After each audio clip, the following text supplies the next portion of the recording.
ሰላም እንደምን ሰንብታችኋል የተወደዳችሁ ተመልካቾቻችን በየሳምንቱ በሰላም ካቶሊክ ቴሌቪዥን እየተዘጋጀ ወደ እናንተ የሚቀርበው ሳምንታዊው የእንግዳችን ፕሮግራም እነሆ ጀምሯል። ዛሬም እንደተለመደው አንድ እንግዳ እዚህ ስቱዲዮ ጋብዘን ከእንግዳችን ጋር ቆይታ እናደርጋለን። የዛሬ እንግዳችን ወንድም ተስፋለም ገብረ ጻዲቅ ነው። ከሱ ጋር ነው ቆይታ የምናደርገው። የህይወት ልምዱን ተሞክሮን ያጋራናል። እናንተም እንግዲህ ከኛ ጋር ሆናችሁ ይህንን ፕሮግራም እንድትከታተሉ በአክብሮት እንጋብዛለን። በቅድሚያ ወንድም ተስፋለም ጥሪያችንን አክብረ የህይወት ልምድ ልታጋራን እዚህ ስቱዲዮ ስለመጣ በተመልካቾቻችን ስም እጅግ አድርገን እናመሰግናለን። እንኳን ደህና መጣ። እንኳን ደህና ቆያችሁ። እኔም አመሰግናለሁ።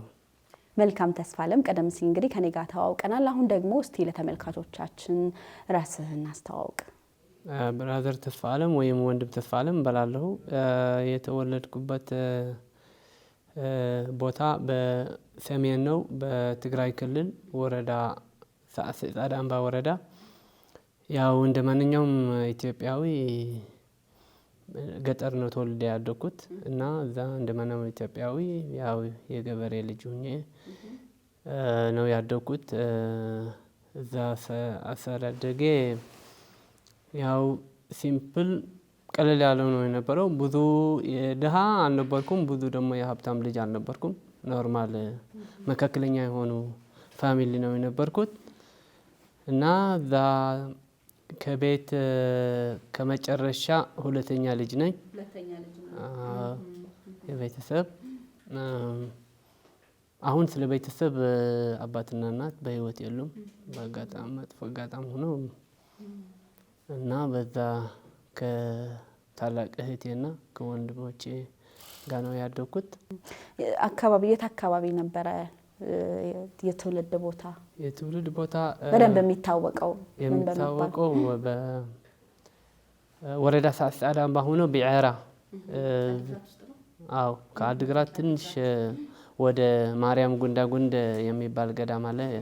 በዛ መንገድ እዛ አካባቢ ነው። ከአድግራት ትንሽ ወጣ ይላል። ያው የልጅነት ህይወትን እንዲያስታወስከን ያው ልጅ ሆነን እድሜያችን ለትምህርት ሲደርስ ወደ ትምህርት ቤት የመሄድ ሁኔታዎች አሉና ያንተ የትምህርት ህይወት ምን ይመስል ነበረ?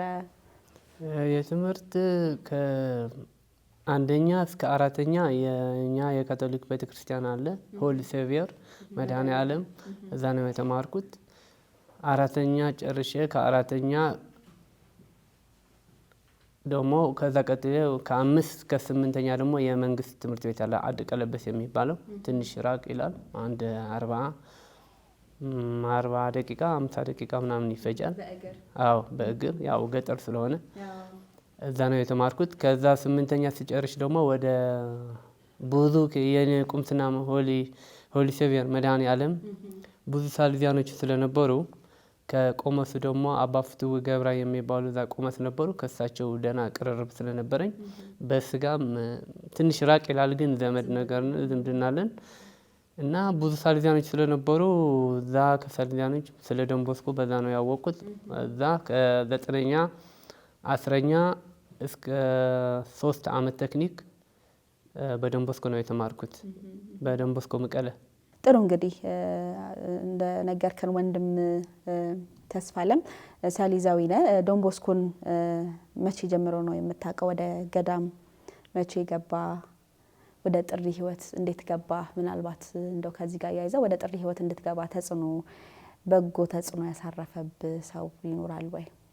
ወደ ዶን ቦስኮ የገባሁት በቆመሴና በዛ ሳልዚያኖች ተማሪ እዛ የኛ ቁምስና ከዛ ብዙ ሳልዚያኖች ስለነበሩ አባ ሐጎስ፣ ብርሃነ ተስፋውን፣ ብርሃነ ወልደ ገብርኤል የሚባሉ ሌሎችም ላይ ብራዘር ነበሩ። እነሱ አሁን በሳልዚያን የሉም፣ ወጥተዋል። ግን ብዙ ሳልዚያኖች ስለነበሩ በእነሱ ምክንያት ነው ወደ ዶን ቦስኮ እንዲገባ ያደረገኝ።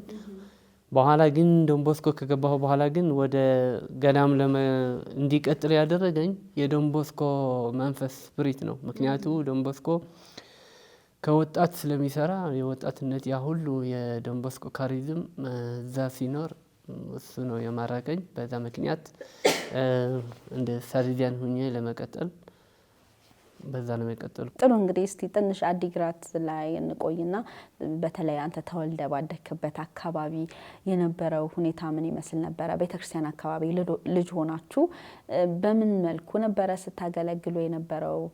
እንደገና ደግሞ ያው ቤተሰብ ማገዝ አለ በስራም።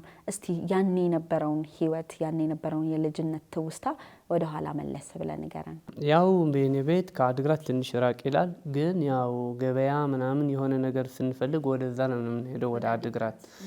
ግን በዛን ጊዜ ትንሽ ትራንስፖርት አልነበረም፣ መንገድ ትንሽ ያስቸግር ነበር። ግን ያው እንደ ሌሎች ሰዎቹ ባትሪ ይዘን 6 ሰዓት 7 ሰዓት ማታ ላይ ተነስተን ከሌሊቱ 6 ሰዓት 7 ሰዓት እሺ እዛ ተነስተን ያው ድንች፣ ቃሪያ፣ ሽንኩርት ምናምን ይዘን ወደ አዲግራት እንሄዳለን። እዛ ሽጠን ማታ በባትር ላይ በጣም አስቸጋሪ ብርድ አለ፣ አንዳንዴም ዝናብ አለ። ዝናብ ሲመጣም ጎርፍ አለ። በጣም ከባድ ጊዜ ነበር። ግን ያው ብዙ እስከ 200 100 የሚሆን ወጣት ትልቅ ማለት ትንሽ ማለት ሁሉ ብዙ ሰው ከየቦታው ስለሚመጡ ስለዚህ በዛ ብላችሁ ነው የምትሄዱት? በዛ ብለን ያው የሆነ ጅብም የሆነ ጠላትም ምናምን አይደፍረን ነበር። ምክንያቱም ከትንሽ እስከ ትልቅ አንድ ብዙ ነበር። በዛ ምክንያት እዛ ሽጠን የሚያስፈልገን ያው ለቤት የሚያስፈልግ አንዳንዴ ለወላጆች እናግዝ ነበር። ለራሳችን ልብስም ለወላጆችም ቡናም ቤት ሲልኩኝ ያው ይዘን እንመለስ ነበር። በጣም ደስ ይላል። ጥሩ ትውስታ ነው። ያው የትምህርት ህይወትስ እንዴት ነበረ? ወንድም ተስፋለም በትምህርት ህይወቱ ምን አይነት ተማሪ ነበረ? የትምህርቴ ጎበዝ አልነበርኩም፣ መካከለኛ ነው ነበርኩም።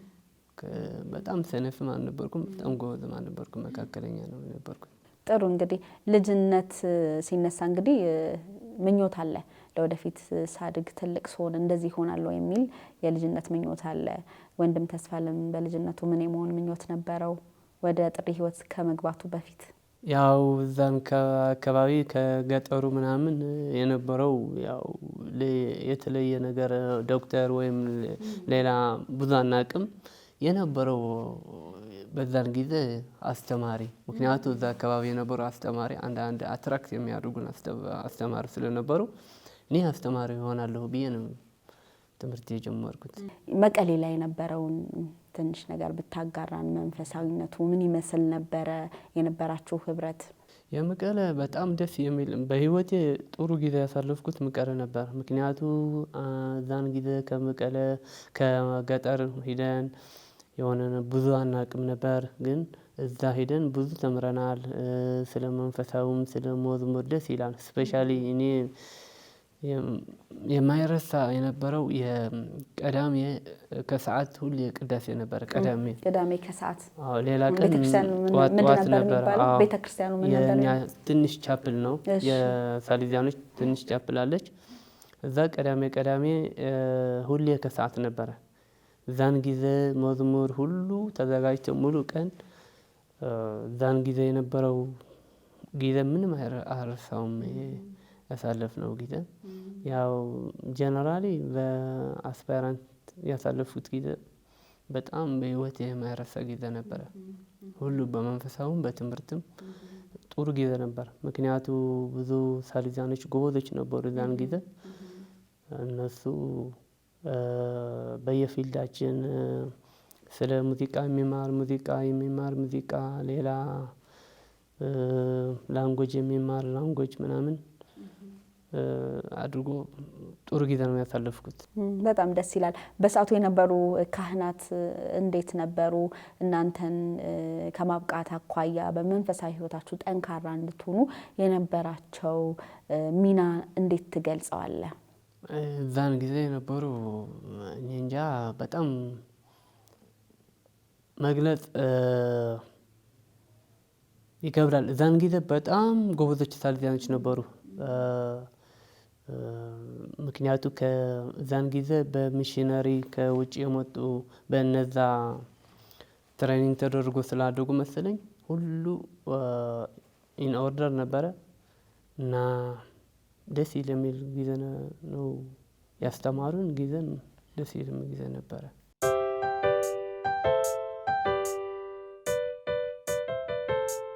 ከአፍታ ቆይታ በኋላ ተመልሰን ተገናኝተናል። አብራችሁን ስለሆናችሁ እናመሰግናለን። ቆይታችን ይቀጥላል። መልካም እንግዲህ ወንድም ተስፋለም ቀደም ሲል መቀሌ የነበረውን ሁኔታ አነሳን። ከመቀሌ በኋላስ ወዴት ነበረ ያመራኸው? ከመቀሌ በኋላ ያው ቴክኒክ ስንጨርስ ወይም ደግሞ ፕሪፓራቶሪ ስንጨርስ 12 ዩኒቨርሲቲ የፈለገው ወደ ዩኒቨርሲቲ ይሄዳል። ሳልዚያን ሆናለሁ ብሎ የሚቀጥል ደግሞ ወደ ያው በሀለቅቶች እዛን ጊዜ ይመርጣሉ።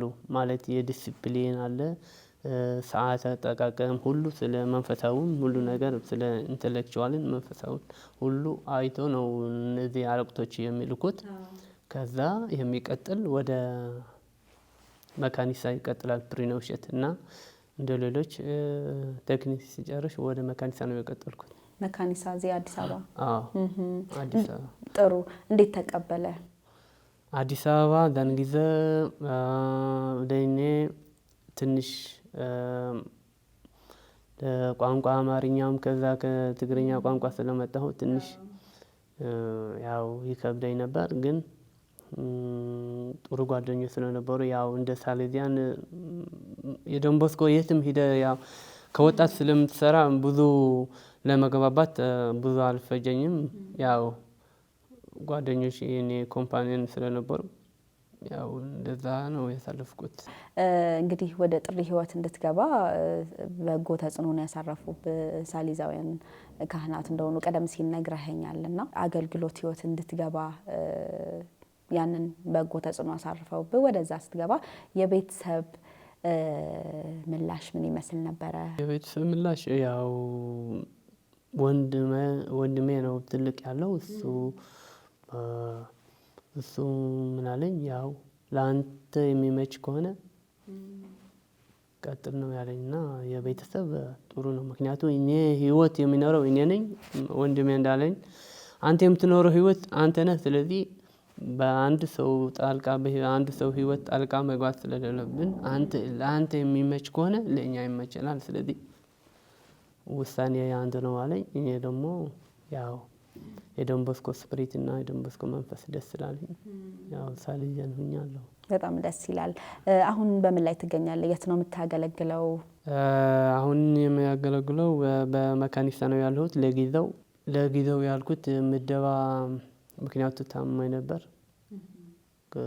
በዛ ምክንያት ጣሊያን ስለነበርኩ ጣሊያን 1 አመት ከ7 ወር ምናምን ቆይቼ መጣሁ። ከዛ መጥቼ ማለት ህክምና ነበረኝ። ህክምና ጨርሼ ሲመጣ ለጊዜው መካኒሳ ነው ያለሁት።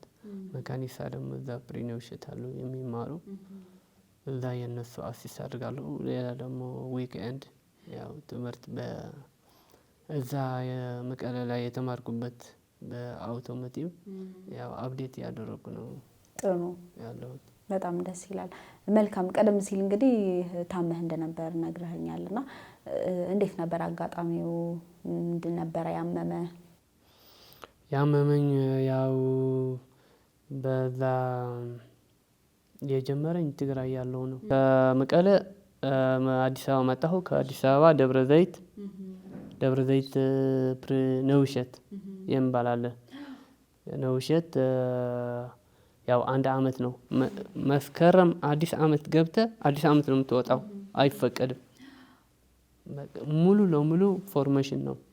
እዛ ደብረ ዘይት 1 አመት ቆይቼ ከዛ በኋላ ወደ ፊሎዞፊ አድግራት ተመለስኩ። አድግራት 2 አመት ፊሎዞፊ ተማርኩ። እዛ ከጨረስኩ በኋላ ፕራክቲካል ትሬኒንግ የሚባል አለ። የፕራክቲካል ትሬኒንግ ደግሞ ጋምቤላ ተመደብኩት። ጋምቤላ 1 አመት አገልግሌ እንደገና ወደ መቀሌ ተመለስኩ። መቀሌ እዛ ያገዝኩ ነበር። የተማርኩም ለአስፔራንት እያገዝኩም ነበር። እዛ ያለው ያው የውጊያው ሁኔታ ተጀመረ።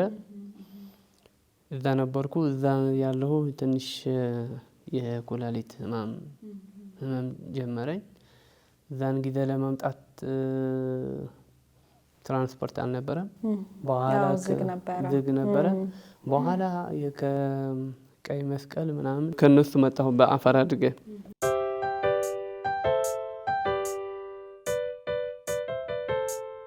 ቀጥታ ወደ ህንድ ሄድኩ ለሕክምና። ህንድ ላይ ያው ምልክት ነበረ ብዙ ቶታሊ ኮላሊቱ እዛ ነው ቶታሊ መስራት ያቆመው። መጀመሪያ ከዚህ ደህና ነበር። እዛ ሲሄድ ግን ሙቀትም መሰለኝ አመጋገብ መሰለኝ እዛ ሲሄድ ያው ዶክተሩ ፌል አድርገዋል ሲለኝ በቃ ፊንት ወደቅኩት። ከዛ በኋላ ስለዚህ ሁለቱም ኩላሊቶች ስራ መስራት አቆመዋል። እሺ ከዛ ፊንት ወደቅኩ። ከዛ ኢመርጀንሲ ገባሁ። ኢመርጀንሲ ሲገባ 11 አካባቢ ነበረ 12 አካባቢ ነበረ። ማታ ላይ 12 ባንክ ዝግ ነው። ከዛ አንዳንድ ክፍል ባንክ ዝግ ነበረ። ስለዚህ ቪደር ብሎ አንድ ቦታ አስገቡን። እዛ ቦታ ላይ ማታ ስለነበረ አልከፈልኩም። ከዛ በኋላ ወደ እንደዚህ የሞተ ሰው ምናምን ያለበት እዛ አስተኛኝ። በጣም ሙቀት ስለሚሰማኝ የነበረው ወደ ብርድ ያለበት አስገቡኝ። እዛ ገብቼ ጠዋት ሲያጭጩ 4-5 ሰዎች የሞቱ ከነሱ አደርኩት። ከሬሳ ጋር ማለት ከሬሳ ጋር አድሬ ጠዋት 40 ሺህ ነው ምናምን አስከፈሉኝ። ልክ እንደ ሬሳ የሚያስታውሰው። ከዛ እዛ ሳልዲያን የኛ ቤት ስላለ እነሱ ሰሙ በመኪና ወስደው እነሱ ተናደው እንከሳለን ምናምን ብሎ ነበር። እዛ አይ በቃ ብሎ እንደገና ሌላ የሆሊ ሰቪየር ይባላል የኛ የካቶሊኮች እዛው እንደ ሀገር ትልቅ ሆስፒታል እዛ ወሰዱኝ። እዛ 1 ወር እዛ ታከምኩ። እዛ ተንከባከቡኝ። ሲስተሮች አሉ። ትንሽ ሲጨንቀኝ ቤተክርስቲያን ስለነበረ እዛ ሲሄድ ትንሽ የተሻለን መጣ። እዛን ጊዜ ደግሞ የኛ ጳጳስ ፖፕ ፍራንሲስ የኛ የሳልዲያኖች አንድ ብራዘር ነበረ። ቅዱስ ለመሆን ጸሎት የሚደረግ ነበረ። እዛ ጸሎት አድርግ ነበር። እነዚህ ህንዶች የሰጡኝ ነበረ። በሙሉ ዓለም ካቶሊኮች ጸሎት የሚደረግበት ነበረ። እዛ ይጸልይ ነበር። በኋላ ያው ኮላሊቷ አይሰራም ሲባል ወደ አዲስ አበባ ተመለስኩት። አዲስ አበባ ተመልሼ ያው ዲያሊሲስ ጀመርኩ።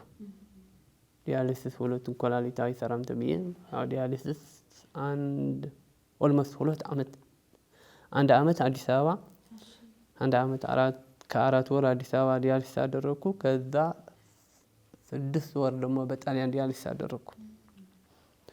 ከዛ በኋላ ያው አይ ዶንት ኖ ተአምር ነው ማለት ዶክተር እንዳለኝ 1 ዓመት ምናምን ያደረገ ሰው ዲያሊሲስ ያቆመ ሰው የለም። በሪሰርችም በማንም አይቻልም አለኝ። ግን ተመስገን ያው ዲያሊሲሱን አቆሜ 2 ዓመት ዲያሊሲስ የለኝም። በቃ ያው አሁን ከዛ አሁን እንዴት ነው? ደህና ነኝ። አሁን እግዚአብሔር ይመስገን ደህና ነኝ። እና ስለዚህ አሁን ኩላሊቶች ዳግም መስራት ጀምረዋል ማለት ነው። ዜሮ ነበሩ። ከዜሮ አሁን የወጡ ነው ያሉት። በጣም የሚገርም ነው። ትልቅ ተአምር ነው። እንዴት ትገልጸዋለህ ይሄንን? ማለት እኔ የሚመስለኝ የዛን ቅዱስ ነው ማለት የሚለው ማለት ያ ጸሎት። ምክንያቱ እዛም ጣሊያንም እዚህም አያምኑም። አሁን እኮ እዚህ ዶክተሮች አዲስ አበባ ሲነግራቸው አያምኑም። እንዴት ይሆናል ብሎ 1 ዓመት 2 ዓመት ዲያሊሲስ ያደረገ ሰው የለም። በዓለም ሙሉ ሪሰርችም የለም። ስለዚህ ማለት እኔ የሚለው ያው የቅዱስ የጸለሁበት በዛ ምክንያት ነው የሚለው። ቅዱሱ ማን ነበረ? ምናልባት ስሙ አርቲመዛቲ ብራዘር ነው የነበረው። እኔም ብራዘር ነው የመረጥኩት፣ ቄስ አይደለም። የኔ ላይ ብራዘር ነው እና እሱ ነው የሚለው በዛ ጸሎት። ያው አይ ዶንት ኖ በእኛ በካቶሊኮች እንጂ በሌላ እምነት በሌላ ቦታ ቢሆን 2 ዓመት ዲያሊሲስ አድርጎ ያቆመ ሰው ቢሆን ሌላ ሊወራ ነበር። ለኔ ታምር ነው። ሁለተኛም በህይወቴ ድሮ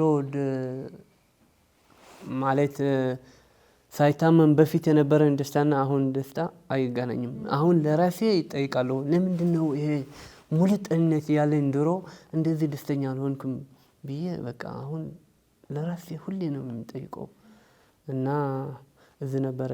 እግዚአብሔር ይመስገን በጣም ትልቅ ተአምር ነው ይሄ። ያው እንግዲህ ኩላሊቱ ፌል ያደረገ ሰው ንቅለ ተከላ ነው ብዙ ጊዜ አድርጎ ለዛ ብዬ ነው የሄድኩት። በመሀል ገባሁ እንጂ የሄድኩት ለዛ ብዬ ነው ለንቅለ ተከላ ብዬ ነው። አንድ ዶኖሬት አንድ ይሰጥሃል ብሎ አንድ የውጭ ዜጋ ነው እሱ ሰጥሃለሁ ብሎ ነው የወሰደኝ ማለት በሳልዚያኖች በዛም ሳልዚያኖች አመሰግናለሁ። የሳልዚያኖች የኛ ማህበሮች በጣም ተንከባከቡኝ፣ በጣም አገዙኝ። እነሱም ማመስገን ፈልጋለሁ። እና ያ ሰውየው የተዋወቁት ከሳልዚያን ከኛ ጋር ስለሚሰራ የውጭ ዜጋ ነው ስዊዘርላንዳዊ። እሱ ለትራንስፕላንት ብዬ ነው የሄድኩት። ያው ሁሉ ለብሩ ምናምን ተመድቦ ለትራንስፕላንት ብዬ ነው የሄድኩት። በጣም የሚገርም ነው። እጅግ ደስ የሚል ነው። እንዳልከው እንግዲህ ከዚህ በኋላ ከዳንክ በኋላ ያለ የህይወት ደስታ ብለህ ቀደም ሲል ነግረኸኛልና ይህ ትልቅ ትምህርት ነው። ስለዚህ እንደው ያው እምነት ካለ መዳን አለ ነው እንደምናውቀው መጽሐፍ ቅዱስም እንደሚለውና ምን መልእክት አለ በተለይ ሰዎች በህይወታቸው ተስፋ እንዳይቆርጡ? ምክንያቱም እዚህ ምድር ላይ ስንኖር ሰዎች ህይወት አልጋ ባልጋ አይደለም፣ ብዙ ፈተናዎች አሉ። አንተም እንዳንድ ሰው የገጠመ ፈተና አለ። ከዛ ፈተና አልፈ ዛሬ ላይ ደስተኛ ሆነ ህይወትን እየመራህ ትገኛለህና ካንተ ልምድ በመነሳት ለምእመናን ለካቶሊካውያን ምን መልእክት አለ? ማለት ለካቶሊካውያን ብቻ ሳይሆን ለሁሉ ሃይማኖት በየሃይማኖቱ ካመነ በየእምነቱ እምነት ካለው ያው የማይድን ህማም የለም ማለት በሽታ የለም ብዬ ነው የሚያምነው። ምክንያቱ ሌላ አንድ ጓደኛም አጋጣሚ ውጭ ሀገር ነው የሚኖረው። እዛ ጣሊያን ያለው አምና እሱም ክሬቲን የሚባል አለ የኩላሊት በዛ ነው የሚታየው። የክሬቲኑ በሽንት ወይም በደም ምክንያት ከወጣ ካሳየ ኩላሊት አትሰራም ያለችና ኩላሊት ኖርማል የሚባለው 0.1 እስከ 1.6 አካባቢ ነው እና የጓደኛ 5 ደረሰ። 5 ከደረሰ ክሬቲን ደግሞ ግዴታ ዲያሊሲስ ነው የሚጀምረውና እሱ ሌሎች ጓደኞች ደውሎ ለአንድ ጓደኛ ነገረው። እሱ ደግሞ በቃ ወደ ተስፋ ዓለም ደውልለት እንዴት እንደሚሆነው አለው። እሱ ደውሎ ነገረኝ። በቃ እሱም ካቶሊክ ነው የኔ ባች ነው የነበረው። በቃ እንደዚህ ካደረግ አንድ ጸሎት አድርግ፣ ሁለተኛ በቃ ተስፋ አለመቁረጥ ሁሉ ለእግዚአብሔር ስጠውና ራሱስ ሶልቭ ያድርገዋል ብዬ በቃ እሱ አንድ ወርም አልቆየም በቃ ተሻለው። አሁን የሆነ እንደ ተአምር ነው። ምክንያቱ በእምነቱም ተጠራጥሮ ነበር። ሁለተኛም እዚህ ዲያሊሲስ ታደርጋለህ ሲባል በቃ ያለ ኮንፊውዝ ሆነ። በስትረስ አዘው። ስትረስ ስትሆን ደግሞ ስኳር ይመጣል፣ ሌሎች በሽታዎች ይመጣል። ሌላው በሽታ ሲመጣ ደግሞ ያው ያለ በሽታ በቃ እየፋጠንክ ነው የምትሄደው እና እንደዛ ሲለው ያው እሱም እንደዛ አደረገ። በቃ ተሻለው እና በቃ ለሁሉ ያለ ተስፋ ለመቁረጥ ነው ብዬ ነው የሚያምነው እና የሚናገረው ለሰዎቹ ከእኔ ትምህርት በቃ ተስፋ ለመቁረጥ እና ሁሉ ለእግዚአብሔር መስጠት፣ በያለህበት እምነት ለእግዚአብሔር መስጠት።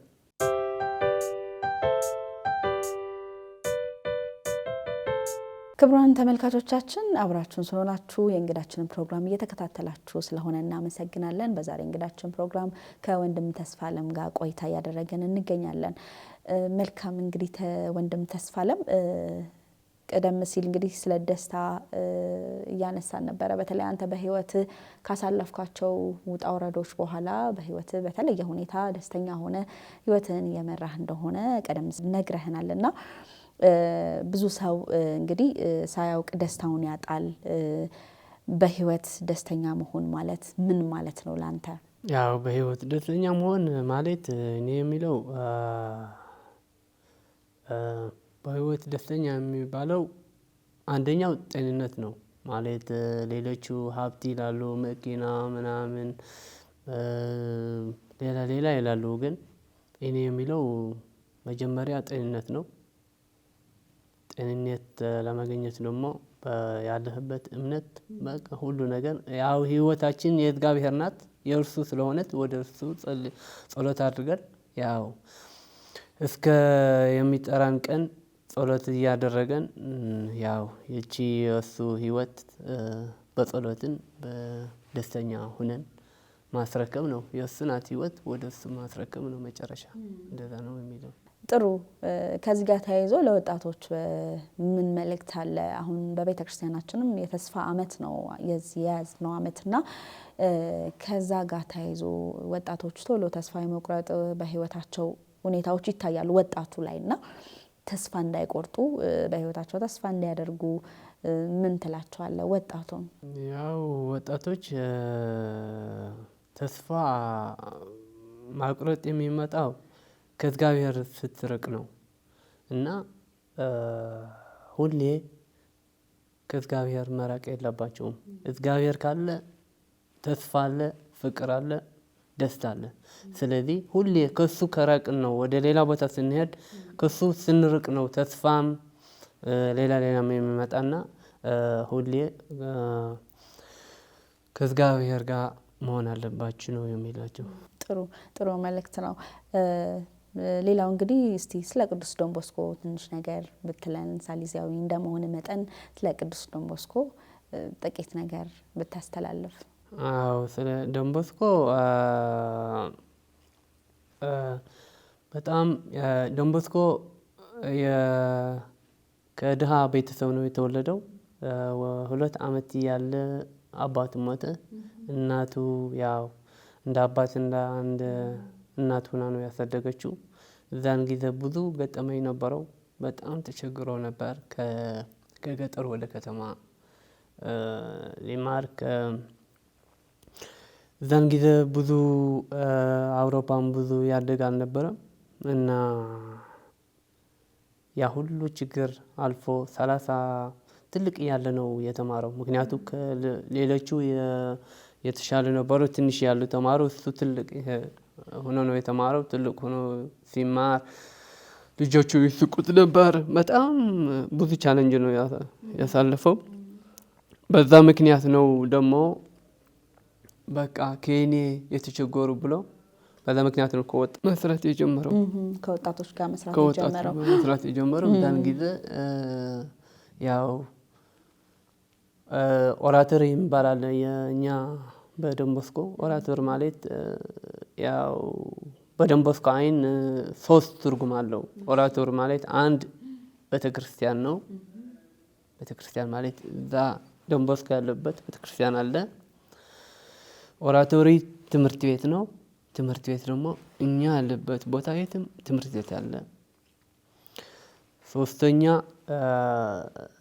ያው ትምህርት ቤት፣ ቸርች፣ ሌላ መጫወት ቦታ። ዶን ቦስኮ ያለበት የትም ቦታ መጫወትም ቦታ ነው እና በዶን ቦስኮ አይን ኦራቶር ማለት በ3 ነው የከፈለው። ትምህርት ቤት አለ፣ ቸርች አለ፣ መጫወት ቦታ። በዛ ምክንያት 136 ሀገር አለን በዶን ቦስኮ። ያው ሙሉ ኦልሞስት ሙሉ ዓለም ነው ያለው እና በዛ ምክንያት የካቶሊክ ብቻ ያለበት አይደለም፣ ሙስሊም ያሉበት ቦታም የትም ዶን ቦስኮ ስለ ሃይማኖት ምናምን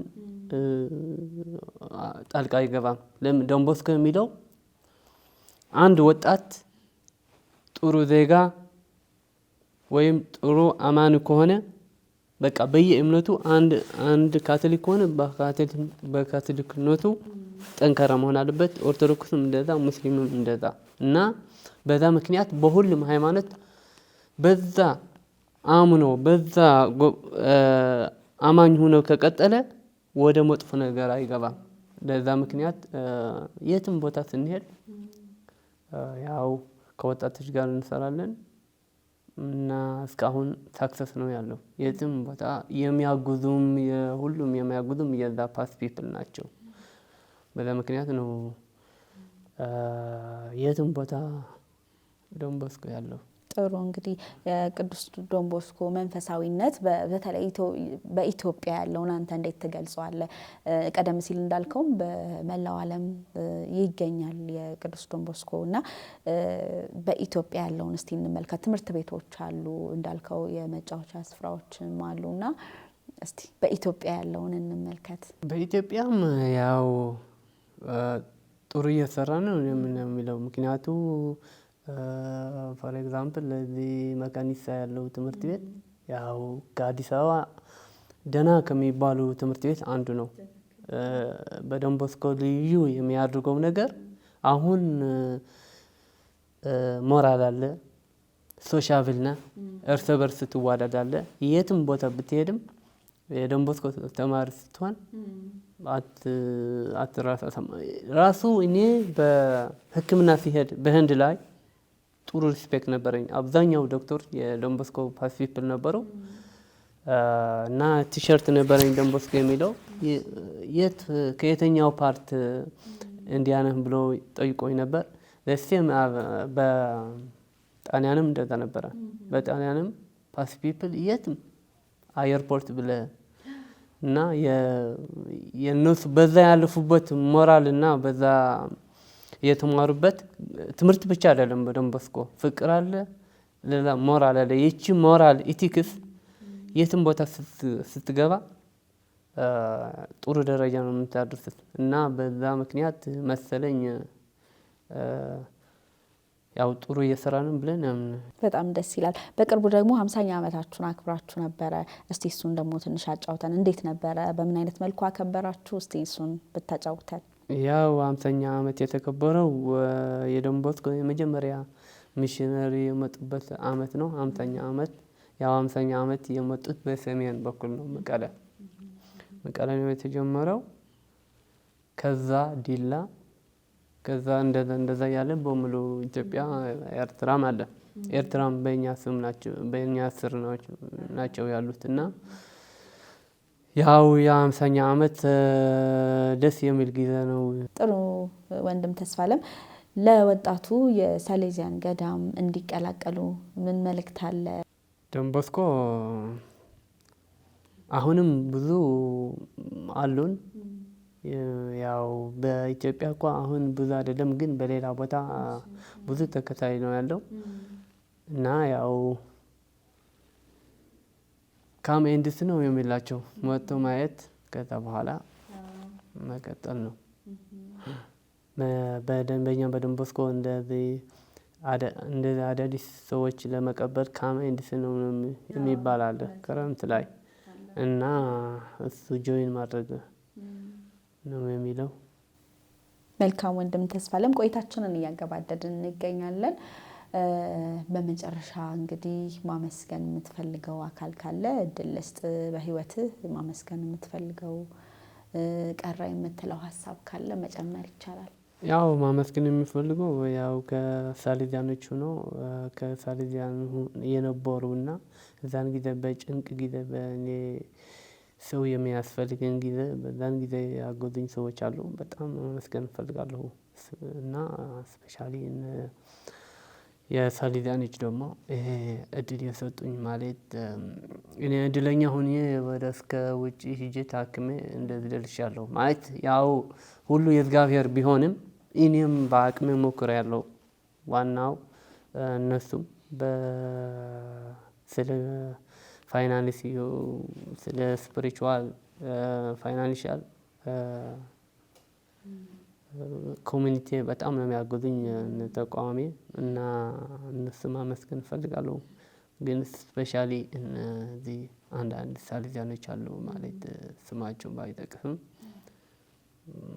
እንጃ ብዙ ነው ያገዙኝ። እዛን ጊዜ ሰው የሚያስፈልገኝ ሰዓት ነበረ እዛን ጊዜ እና እንደዚህ ወደ ጸሎት እንደዛ አድርግ በዚህ ሂድ ተስፋ አትቁረጥ ያሉኝ እነሱ ናቸውና እነሱ ማመስገን እፈልጋለሁ። የተወደዳችሁና የተከበራችሁ ተመልካቾቻችን እስካሁን ድረስ ስትከታተሉት የቆያችሁት ሳምንታዊው የእንግዳችን ፕሮግራም በዚህ ተጠናቋል። በዛሬ እንግዳችን ፕሮግራም እንግዲህ ቆይታ ያደረግነው ከሳሌዚያን ገዳም አባል ከወንድም ተስፋለም ገብረ ጻዲቅ ጋር ነው። ከወንድም ተስፋለም ህይወት ብዙ ተሞክሮ የህይወት ልምድ ጥንካሬን እንደወሰዳችሁ ተስፋ እናደርጋለን። ሳምንት በሌላ እንግዳ እንገናኛለን። እስከ ሳምንት ድረስ መልካም ሳምንት።